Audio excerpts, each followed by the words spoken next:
मैं स्वस्तिक यात्रा की हॉलिडे प्लानर हूँ, गुजरात ब्रांच से। आज आपको योगी मिलन में आनंद मेला का प्रोग्राम आयोजन किया था। उसमें मैंने स्वस्तिक यात्रा का स्टॉल लगाया था, वो आपको मैं दिखाती हूँ। उसमें इंटरनेशनल टूर्स, डोमेस्टिक टूर्स और वन डे ट्रिप ये हम लोग ऑर्गेनाइज करते हैं। इंटरनेशनल टूर्स में दुबई, नेपाल, बाली, इंडोनेशिया, थाईलैंड, स्विट्ज़रलैंड, अमेरिका इत्यादि।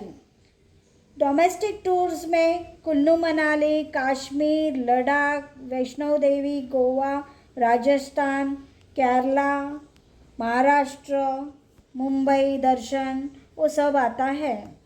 वन डे ट्रिप में उज्जैन कर सकते हैं। उज्जैन आप 2 नाइट्स 3 डेज़ का कर सकते हैं।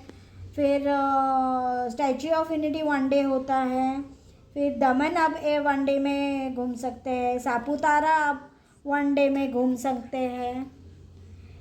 और महाबलेश्वर आप 2 नाइट 3 डेज़ का स्टे भी कर सकते हैं। उसमें भीमा शंकर वगैरह, त्र्यंबकेश्वर, फिर अक्कलकोट के पैकेजेस हम लोग के पास हैं।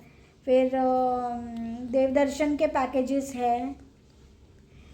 ये सब पैकेजेस हम ऑर्गेनाइज करते हैं। नमस्ते।